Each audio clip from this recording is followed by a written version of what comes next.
Welcome to A Balanced Life with Dr. Jacquie here at Black Star Network. And today we're talking all things not only balance, but what does leadership look like? I know we've all got our own various styles, the way we approach things. There's certain leaders that we like, leaders we don't like, and people that literally sometimes just get on our nerves because their leadership styles runs up against who we are, what we believe, and how we approach the things we do in life. Today, we're joined by our Level Up coach, Dr. Tierney, and also Dr. Jennifer Bishop. Ladies, welcome in. Good morning. Hello. Hey, y'all. So, I kind of just want to dive right in because, as people have gone back into the office, they're trying to manage being there, being at home. Certain leadership styles seem to clash. And so I'm going to ask right off the top, not only what is your leadership style, but name a leadership style that literally irks your nerves. Because we all have one or two, or maybe three, or maybe it's a person that pops into mind while y'all are watching us, that says, there's something about the way the person talks to me, communicates with me, dumps instead of delegates. There's all these things that fall into this leadership gap that really cause us to have pause when we think about who we want to be our bosses or where we want to go and work or the teams that we serve on. So who's jumping in? I'll go for Dr. Bishop. Go and take my answer. So my leadership style, from what I've been told, is a bit of a blend. It is a blend of transformational leadership and servant leadership. So I am that type of leader that's going to inspire you, empower you. I mean, it goes right in line with what I do as a coach, for you to be able to take the initiative and step out there and, be able to take charge and, and do it.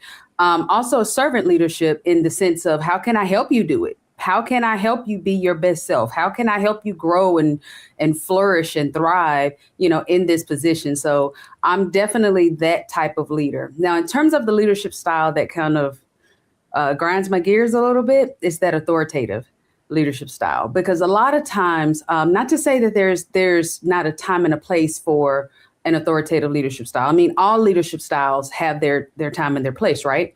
But a lot of time with the authoritative leadership style, that there's a level of sometimes aggression. That's where when you were saying earlier, kind of about the belittling, like I'm the authority in here. I'm the smartest person in the room. Do as I say. Don't worry about what I'm doing. Like that type of micromanaging, that type of leadership style that just thinks they all of that in a bag of chips just because they got the title and just because they're in this position and really don't really care about their supporting cast. That's the leadership style that just kind of leaves much to be desired for me. I can concur. I think that as we think about who we are as women, how we navigate our spaces, there's the leadership style. There's also the gender of the person, who's projecting toward us with the microaggressions and all of those things. Dr. Bishop, what do you have to say about that? Because in the space where you lead and you lead others and young people, you're guiding and gathering and helping people go out to be better at leadership. Yeah. I have an adverse reaction to micromanagement. And so because I don't like it, I don't give it. I think that it is about knowing who you're leading. It's about spending time with them, getting to know, because you're building a culture, not just persons are their competencies, their cores, their futures, where they want to go. Then you are able to delve deeper into how they can help you grow as you help them grow. I think the best thing that I've found in persons who have mentored me, who have helped been my upline and managed me, is that they understood that there was a next level to this. There were phases to not only where I was positioned, but the persons who were my downlines, who I was positioning. And so getting to know that person, making sure that our cores align when it comes to where we have the desire for the company to go, where we want to go. And so making sure that, persons, we're speaking the same language, one band, one sound. And then understanding that there is a power in what I love to talk about is delegation. We've got to build trust factors, and that's the only way delegation is going to work. So both of you, talk to us a little bit about trust and its role in we lead people, we manage processes, and oftentimes people get those things twisted. We want to manage people, try to push their buttons and get them to do what we want in the workplace, in our organizations, in families, however they may find themselves. But that trust comes from people feeling safe.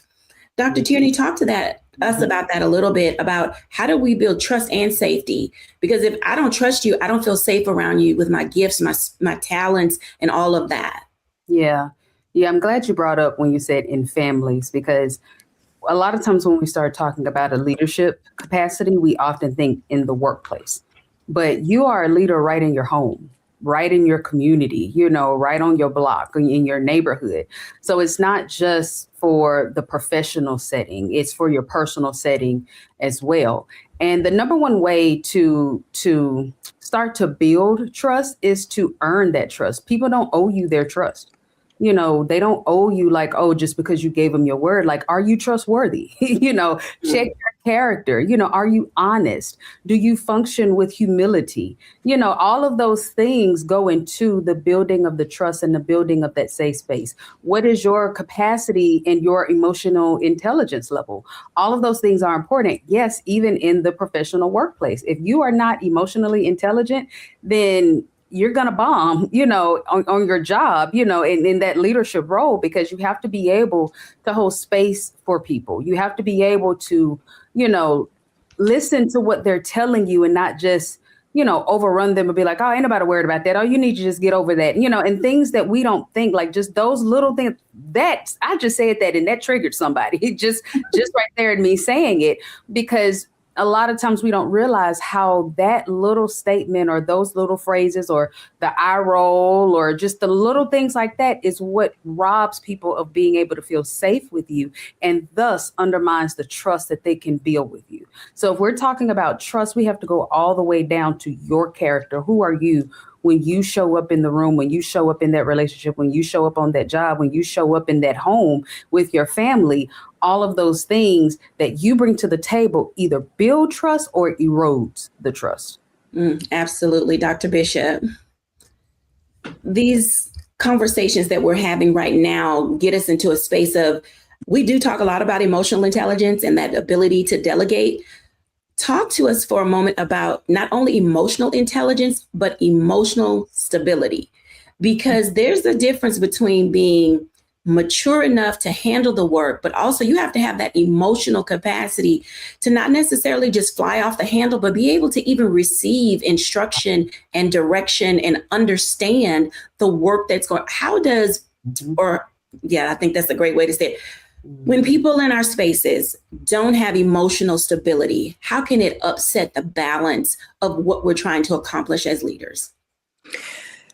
Those are huge words and important words. So emotional intelligence is something that we are supposed to come with, but we are often underdeveloped in that, right? Mm-hmm. And so if we're underdeveloped and we're coming into a culture that may not have the leadership that it needs, then there's a toxic environment that we have already entered, and now we're contributing factors to it. So as leaders, it is on us to make sure that we set the tone. We'll set the budget, we'll set the forecast, we'll set everything else, but are we taking the time to set the cultural environment, the safe environment where persons can come in and they can learn how they're going to go and work in these roles? We have HR manuals, we have all of these things, but we're not using them to their full potential. We focus on the policy and procedures of how, you're supposed to send this and do that and do that. But have we taken the time to say, this is how we're going to operate in this environment? I don't know what your environment is like at home, but in this environment, in order for my profitability to hit where I need it to go, I need to make sure that my company, my environment that I have my staff in, is one where they feel safe, they feel seen, they feel heard and respected. And so when I've been able to do that, I've seen things grow. I made my persons partners. I've made persons who have worked with me know that they are contributing factors, because respect has to be given, but it also has to be earned. And so if I want respect, I'm going to give respect to everybody who is in there. And so when persons who may work in various levels see that there is respect from the highest peak down to the places where everyday activity is not always seen, it makes a difference. It makes a difference because leadership stands up and says, this is how this ship is going to sail. And ship is going to sail because I'm going to show you how it goes. And practicing, participating in it, it helps tremendously. Absolutely. I'm going to jump to break early. When we come back after the break, let's talk about what it looks like for us to be able to not only lead in the spaces where we are, but also give us the opportunity to really thrive in the places where we are. Did you know that there's this thing called quiet quitting? Let's talk about that when we come back, because I think I may have done that at some point in my early life. We'll be back in a moment after the break.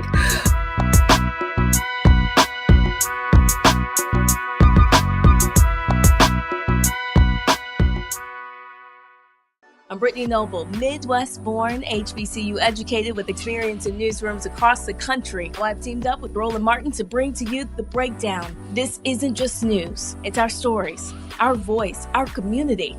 Join me for The Breakdown, Monday through Friday at midday, only on the Black Star Network.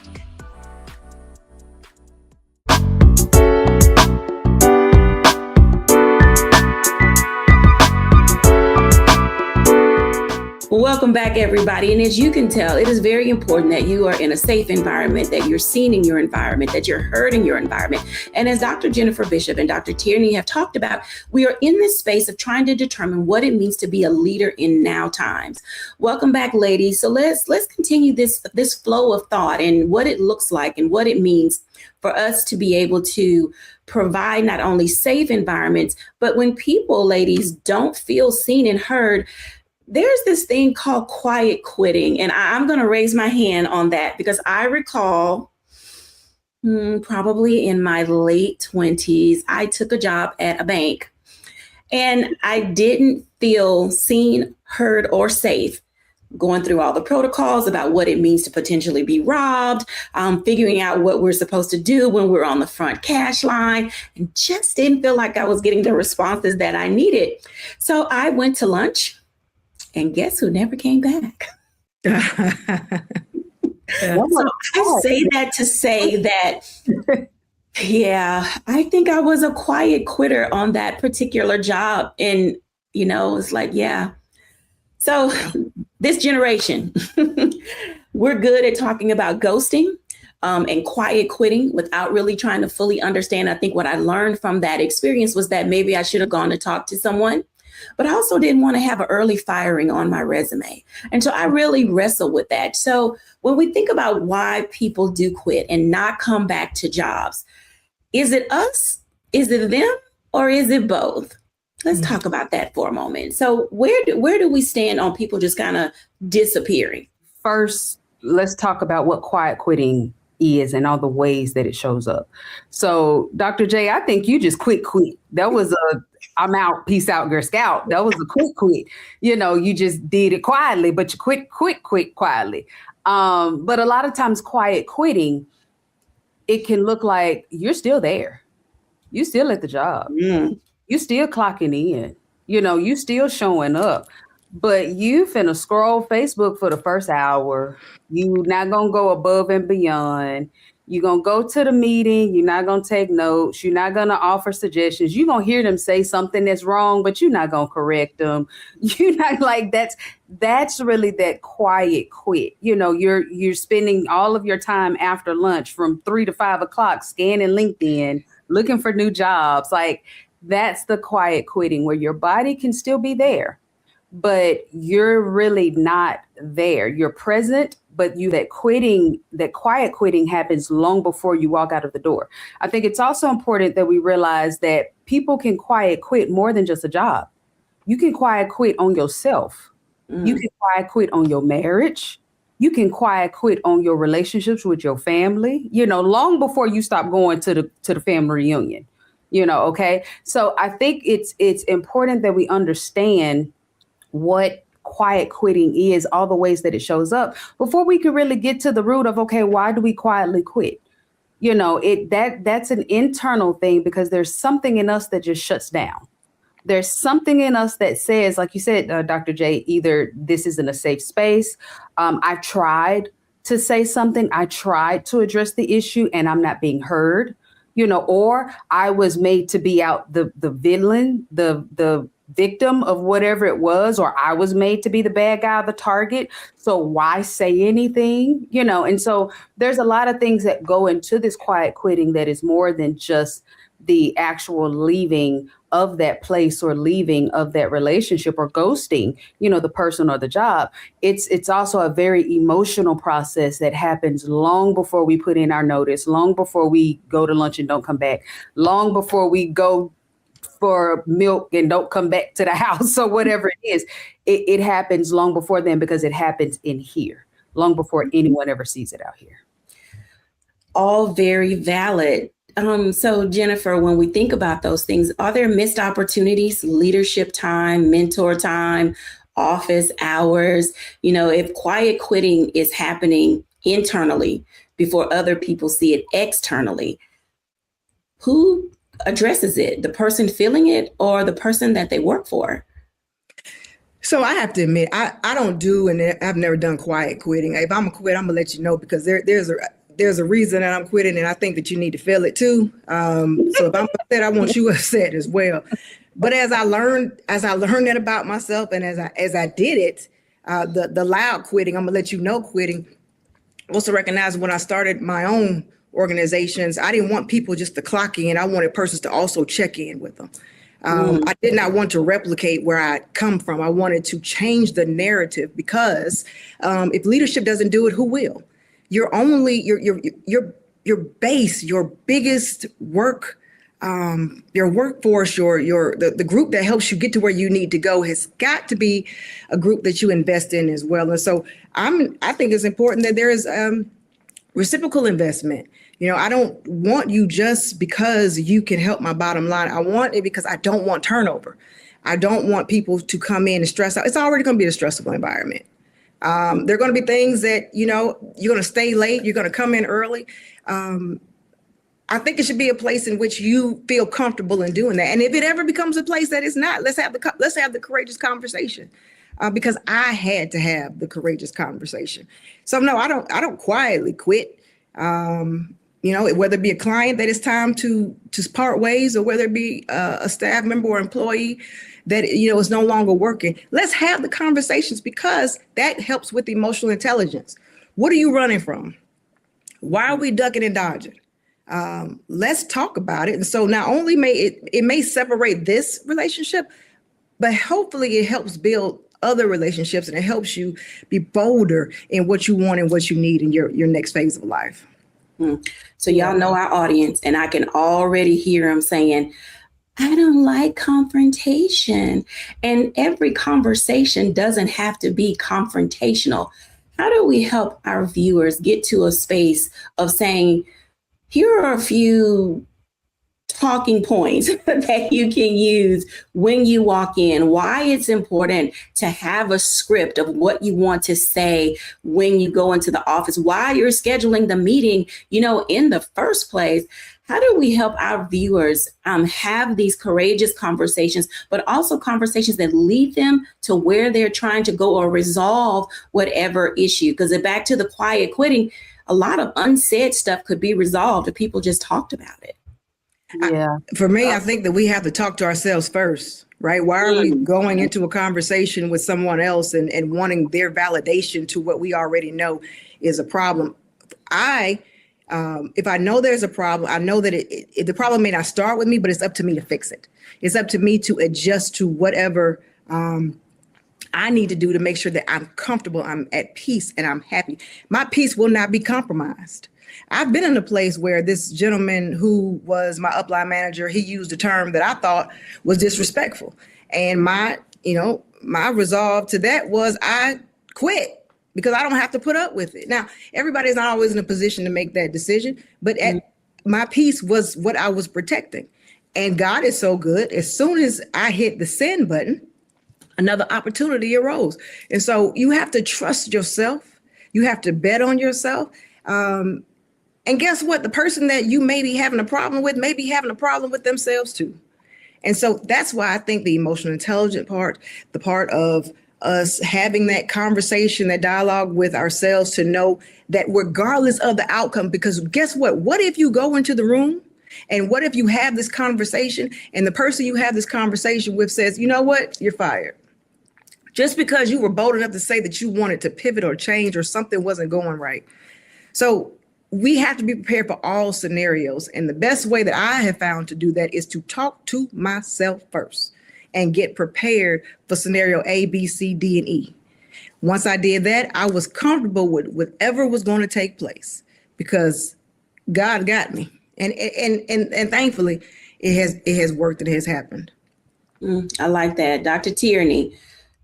One of the things we were talking earlier about the leadership style and what's your leadership style. I think a big piece of the leadership that I'm seeing that's just missing in a lot of arenas is that human factor.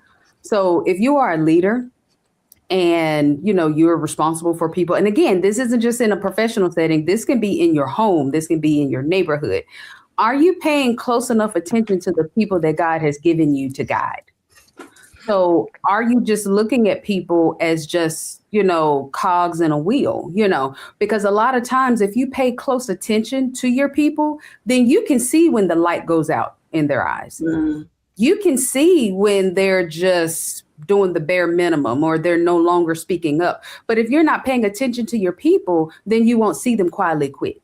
You know, you won't see them quietly check out of that relationship, you know, or stop bringing up issues. And sometimes in our selfishness, we'll take their silence as, whew, thank God they finally stopped nagging. And you don't realize that what they're doing is get packing their bags right under your nose. And you don't know it because you haven't taken the other half of the responsibility for your leadership position. To whom much is given, much is required. So you can't just want this leadership position just for the clout, just for the title, just for the paycheck.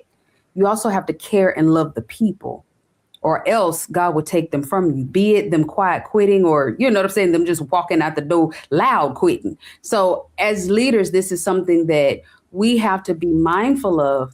In our leadership, we have to care about the people.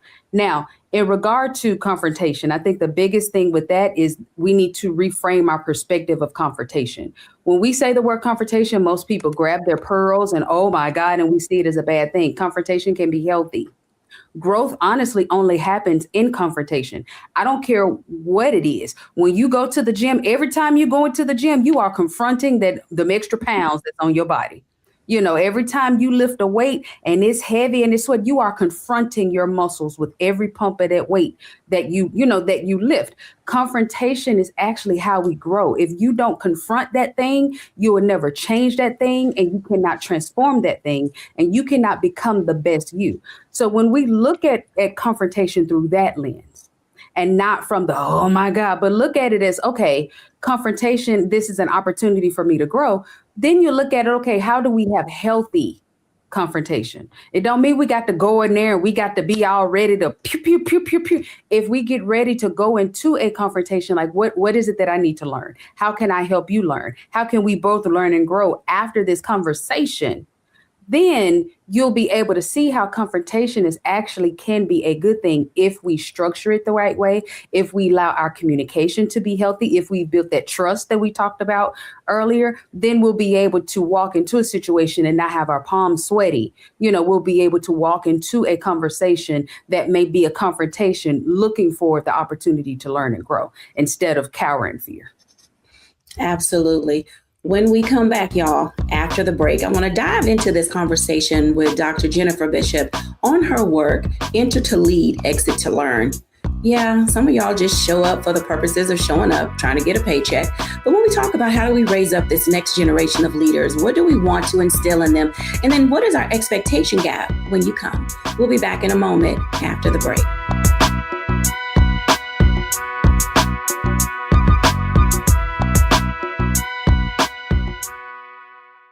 With medicine and science under attack, I want to keep you and your family informed and healthy. I'm Dr. Ebony Hilton, and I knew at the age of 8 that I wanted to be a doctor. So I studied hard and became the first African-American female anesthesiologist hired at the Medical University of South Carolina since its opening in 1824. And I always say I was made into a doctor, but I was born to be a mom. And as a new mom, wife, sister, daughter, and friend, I understand how frightening a medical crisis can be. I care for individuals on some of the worst days of their lives, and it's my mission to provide you with a safe space to gain clarity on issues affecting your mind, body, and soul. I recognize that there are health disparities, particularly as it pertains to race, and I want to help bridge the gap between you and your healthcare providers. Join me every Thursday for Second Opinion on the Black Star Network, where each week I'll invite experts from various medical fields to share the latest health news.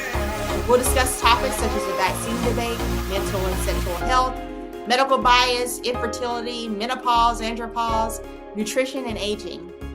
Together with my medical colleagues, we aim to provide you with a second opinion. Don't miss it, Thursdays only on the Black Star Network.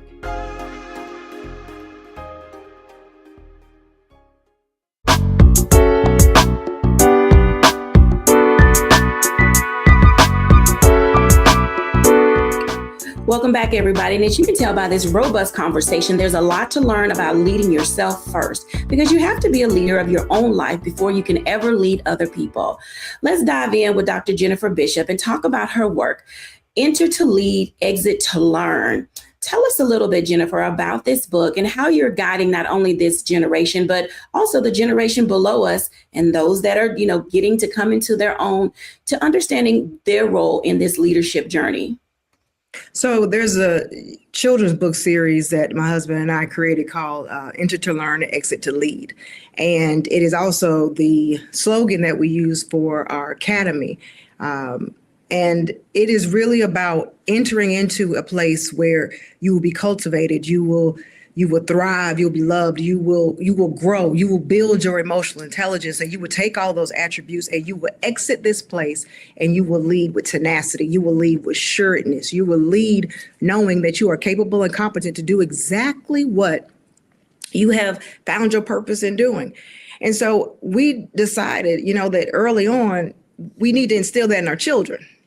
We do a tremendous job and spend a lot of money trying to repair broken people, repair broken adults. How about we change the narrative and we talk to our children, the children who are a small percentage of us as a population, but they're 100% of our future. Let's take the time to build them up so that they are ready and capable and equipped to go into adulthood. And so it's a 5-book series. We based it off of our son and his journey into elementary school and him building friends and his friends having scenarios and how they develop their personalities, how they develop their postures, how they develop into who they're going to be while growing together. And so it's a beautiful series. He started off in elementary school. My son is getting ready to go to college pretty soon, so we'll probably expand it some. But it's something that we decided that it wasn't just about adults. We have to focus on the children who are depending on us to be adults. And it's been a tremendous journey. Okay. So this generation that's entering into the workforce. Now, I'm going to go back probably 2 summers. And I recall this big to-do about an individual who showed up to a job interview wearing shorts. I mean, this is not the Ally McBeal season of any of our lives back in the 90s when people wore shorts and a blazer to work. I often wonder, had we failed a generation in sharing with them what the expectations are, but also the mindset around what it means to really professionally go to work. So for all you young people in your 20s and 30s who are going to add us, we're here for the smoke and you're also here to learn. So yeah, reach out to us and let us know, because that's what we're here for. Whether you're going to be entering into a corporate environment, starting your own business, going to a bank, trying to get money to start a business, whatever it is, there is an appropriate way to show up and the mindset that you need to have to get there. So Dr. Tierney, talk to us about the generation who is entering into the workforce and what are the expectations that we have as, women in our 50s and 60s when they show up to work. Okay, late 40s for y'all. My eyebrows on the way. For the generation in the 40s and 50s, y'all have a different expectation of show up. than those of us in our 60s. While at the same time, I know that when I show up in my 60s, there's some woman in her 70s and 80s like, did she really just? So we all have these expectations, but we do it without judging, because there's, you said, there's the character element, there is the approachability element, there is the, confidence and competence. All of those things play a big part in how we show up into the myriad of places where we find ourselves. So talk to us about this expectation gap, generationally, and how do we bridge that gap and train people and prepare them for readiness? Yeah. Thank you for that age correction. I was like, she is putting me way above where I am in my 40s. But and the reason I point that out is because I'm what they call the bridge generation, not quite. I'm the tail end of Gen X and the I don't even say I'm a millennial, because I'm what they seasoned millennial.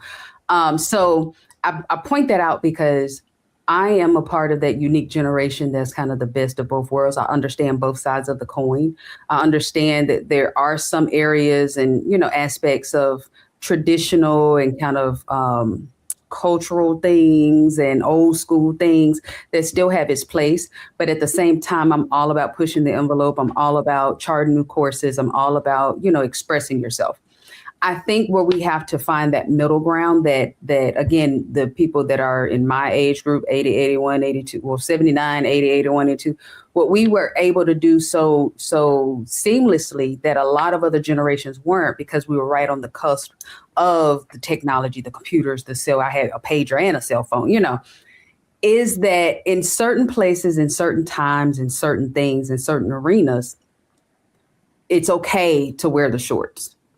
But in other places and other times and other situations and other arenas, you need to put on a suit and tie, and knowing the distinction between the two, knowing how to read the room, so to speak, knowing the audience. And this is not to say that you do something that's inauthentic to you. You can still wear the suit and tie and you can wear it in the way that only you would wear it, but you need to have some pants on. Or as my grandmama used to say, you can put some breeches on and I walk in there, with some shorts. So this isn't about, stamping down the creativity or stamping down your unique identity, but it also is, you have to be aware that perception does play a part, particularly when we're walking into these professional settings. Before I opened my mouth today, before I said anything, Sugar, I know y'all look just like, oh, what is that around her neck? And you already was looking like, is that a tie? Is that a necklace? Is that rhinestones? Like, what she got on? So before I even opened my mouth to let you know what I was about, you were already looking at what I had on, and so making sure that we never forget that is still a very real aspect of the life that we, in the world that we live in, making sure that you understand that I can't walk into this Fortune 500 company, wearing, a hoodie and a t-shirt, not unless you're Adam Sandler, and in the beginning, he didn't do that. Like there's a certain time and a place for everything. And I think the balance is understanding and learning when the time and where the place is for you to be able to, wear the things and not wear the things. Dr. Bishop, you work with women on so many different levels, and these conversations are all interconnected when we talk about what we expect from young people, what young people expect from us. Do you feel or think in some ways that we have let them down? And I mean, in our ability to work on ourselves, because a lot of older women are like trying to figure out where they went wrong, trying to get themselves together, while at the same time, they're being asked to pour into the next generation without a clue of where to start. So have we failed a generation, or are we failing a generation of young women, young men that are coming into all these various spaces where we also find ourselves? I won't say that we're failing. I'll say that we are actively learning. And in my active learning, I was given the opportunity, but I wasn't always given the strategy. I was given the position to produce an outcome, but I wasn't equipped with the process. And so what I did was I had to realize where the gap was, where was the potential for the ball to drop, because I didn't want the ball to drop with me. because I remember the persons who had given me these opportunities, and I did not want to fail, or I didn't want to fail them. And so I think we have to stop, right? And we have to figure out what did not work for us so that we don't pass that same baton to the next person with the same elements of a rushedness or putting them in positions that they're not prepared for yet. We have to do a better job of strategizing as to what the next looks like. We have to do a better job of accepting accountability and responsibility as we place that same onusness on someone else. And when we do that, I think we change the narrative of where we can go and how fast we can get there. It'll stop being a repair job. It'll be a prepare job. And as we prepare them for the future, they are then in turn preparing the next for what is coming next. And so there's a place where we have to, instead of keep passing the buck, we got to hold it. Let's fix it, whatever it is. Let's fix what it is so that when we give it to the next person, it's giving it to them so that their emotional intelligence won't be disrupted because we haven't found ours. Yeah. Dr. J, if I can jump in on this. Jump in, please. Because I think what you said, Dr. Bishop, is spot on. And I think to just add to that, it's making sure that we all understand, regardless, 20s, 30s, 40s, 50s, 60s, that we're all still learning. I think once we really allow ourselves to embrace that lifelong learner status, then the older people can learn from the younger people. The younger people will be more open to learning from the older people, because all of us are on this journey of becoming. No one arrives. But I think what happens is, when the younger people are like, you can't tell me nothing because you don't da. And then the older people are, well, I've been here because I'm 65. So you got to do what I say. And it's like that then creates walls, and it again goes back to the beginning of what we were talking about with that trust. In order to get the younger generation to really lean into what the older generation can teach them, there has to be a trust that's built, and vice versa. So I think once all of us, regardless of the age, regardless of the generation, really accept the fact that we are all learning. No one has this thing completely figured out. I don't care how long you've been on this earth, and you remain in a teachable space, then that helps all of us to continue to grow and thrive and become. I like what both of you are saying, because it reminds me of, that competency-based respect, where it's like we're mutually benefiting from the things that are happening around us in the family, in our organizations, in the community, in the workforce. That competency-based leadership is that mutual respect where things are mutually beneficial and where we're equally pouring into each other. Because, when computers and technology and AI is all on the scene, people are relying heavily on the younger generation to kind of show them how things are done, while at the same time we're teaching how to manage money and resources. I'm going to go ahead and go to a break so we can have a full conversation in Block 4. When we come back after the break, let's talk about what competency-based respect looks like. And maybe versus rather passing the torch, we're sharing the torch so that everyone collaborates in a way that is beneficial to what the gain should be for the culture. We'll talk about that more when we're back after the break.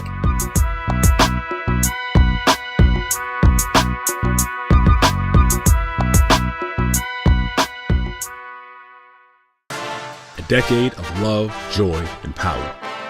Black Voters Matter is 10 years old, and we are just getting started. This is love with a purpose. This is Black joy in motion.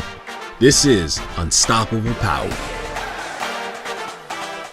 Across campuses, neighborhoods, and back roads, let's go! We show up not just to vote, but to be seen, to be heard, to belong. We ride together. We organize together.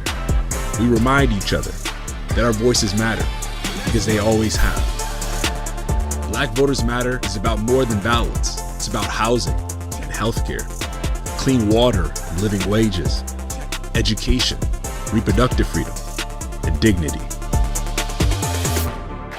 It's about turning pain into action, turning belief into movement, turning community into power.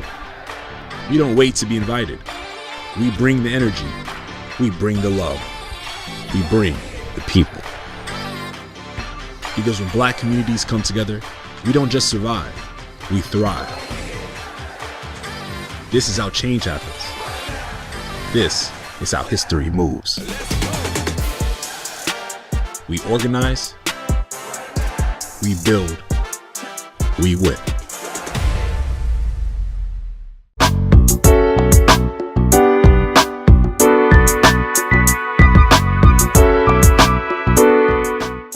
Welcome back, everyone. And as you can tell, learning with each other so that we can grow together, because more of us are living longer and more people are being born. So how do we live on this earth together, ladies, in such a way where we're benefiting all the generations together? Let's talk about that.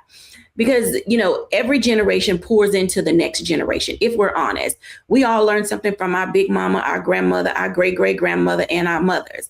And now we've got generations of aunties who are pouring into not only our non-blood relatives, but also our blood relatives. Because what Dr. Tierney said, when you get to a certain age, people start looking to you for types of wisdom that maybe they're not getting in their own spaces. So what does wisdom look like today?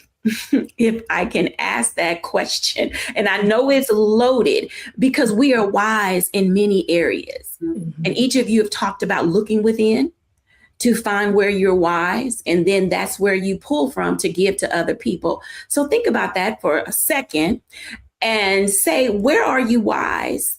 And how are you using it to pour into people who come into your circle? I want to go and I'm gonna answer that in the opposite direction. I'm gonna tell you what wisdom is not. Okay. Wisdom is not age. Preach. It is not a number.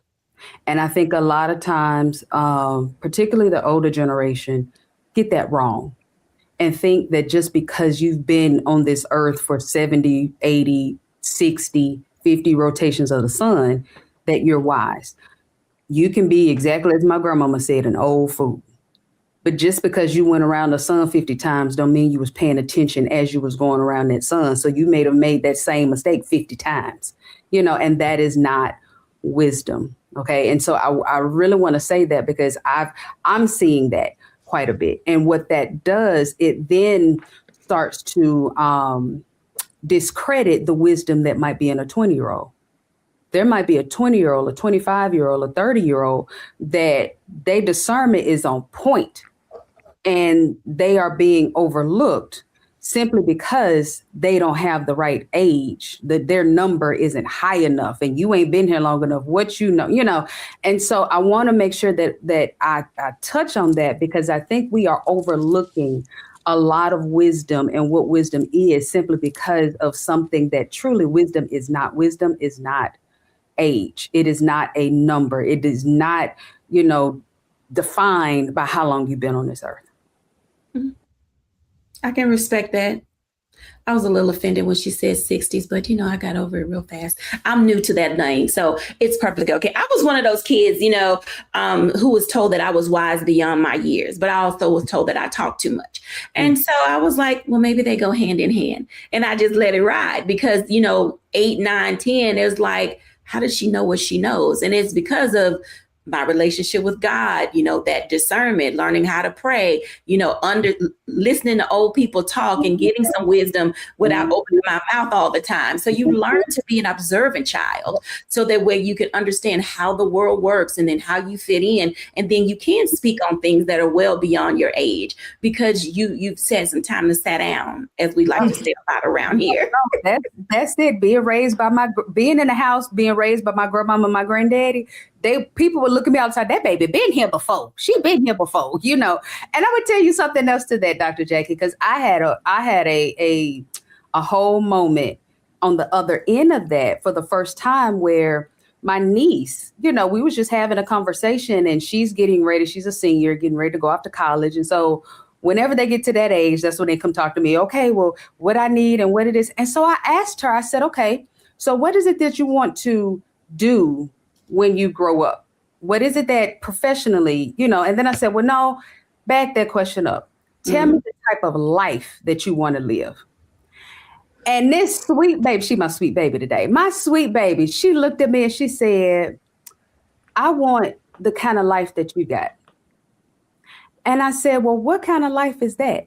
And do you know that she sat right there and told me everything about me? Things that I didn't even know that she was paying attention to. And it had nothing to do with what I had. It had nothing to do with the things, and everything to do with how she saw me handling and governing myself, how she saw me interacting with other people, how she saw me going after the things that I wanted in life, how she saw me managing my business, how I loved on her and her little brothers, how I showed up, for the family, for her. And that's what she said. She said, so I want to have a profession that allows me to have the type of life and be the kind of person that you are. And it took everything in me that I bust out crying. Okay. And so I bring that up because when we're talking about wisdom, it's like, where is the fruit of your wisdom? Is your wisdom bearing fruit? Are the way, because wisdom is shown in the way that you live your life. It's in the decisions that you make. It's in the fruit that your life bears. And so for someone that is 17 years old to look at me at 44 and say, I want to be like you when you grow up, you can't tell me that I'm not walking in wisdom, because that baby just told me. And she has said to people that ain't walking in wisdom and she don't want to be like them. So when we're talking about wisdom, it's like we got to look at this from the standpoint of what it's not, but also in the fruit that wisdom actually bears. Absolutely. Dr. Bishop, wise for sure, beyond her years. How does that work for you, and how are you pouring that in to others? So I think leadership looks different. Well, let me start here. Going back to something you said earlier, when I was a child, I would ask why. And if you ask why, you got in trouble of, don't question me, don't do this and don't do that, all the kind of things that went along with it.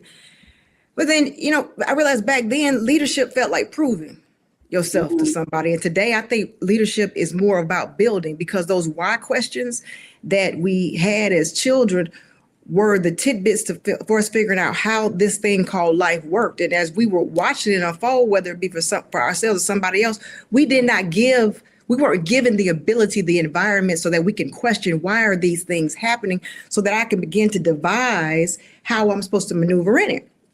And so what we've done, we handicapped ourselves, we stagnated our growth. And so now we're as adults trying to figure out why things are happening, what these things are, when I think that our development was stunted because we didn't allow the why questions to happen when we were younger.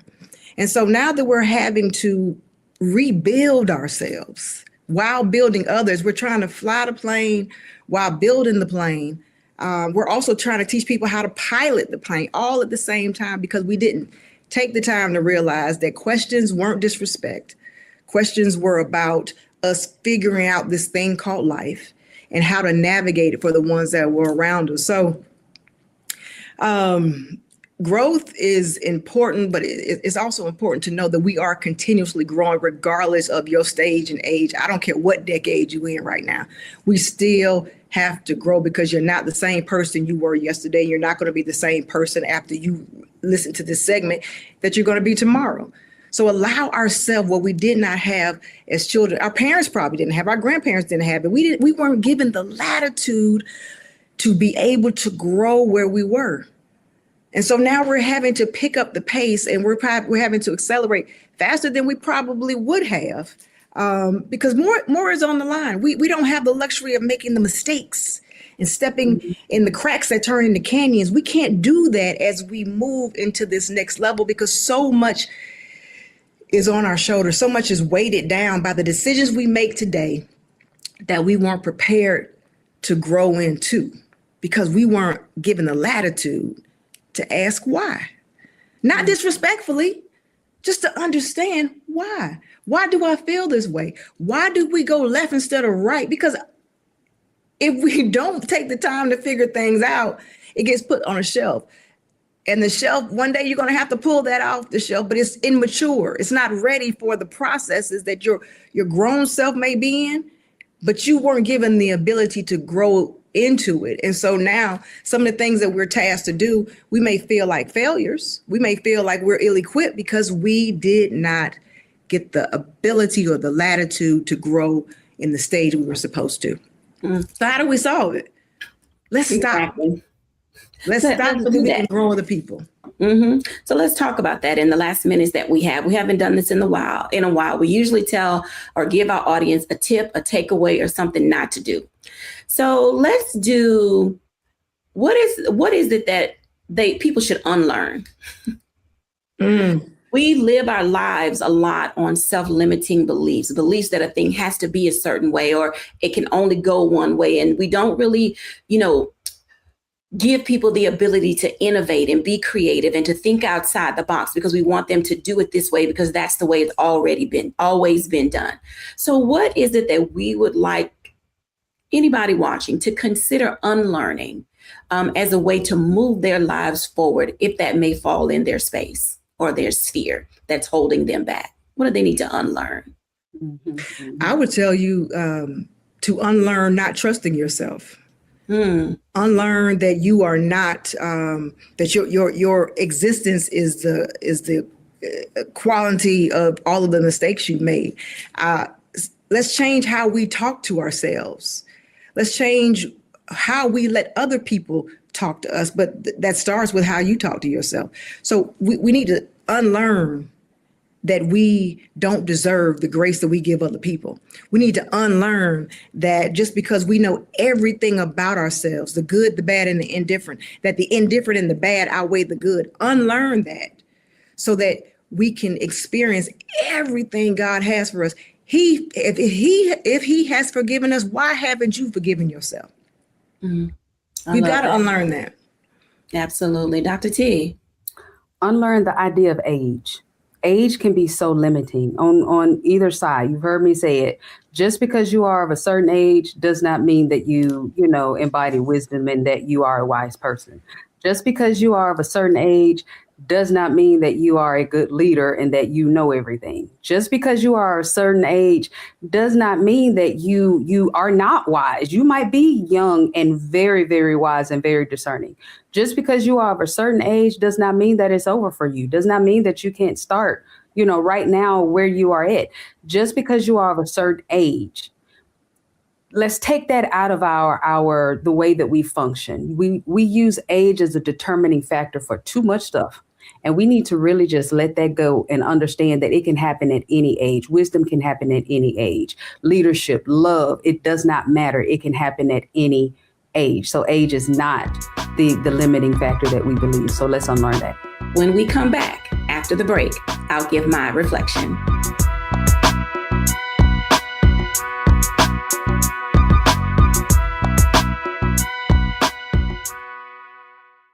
I'm Brittany Noble, Midwest-born, HBCU educated with experience in newsrooms across the country. Well, I've teamed up with Roland Martin to bring to you The Breakdown. This isn't just news. It's our stories, our voice, our community. Join me for The Breakdown, Monday through Friday at midday, only on the Black Star Network.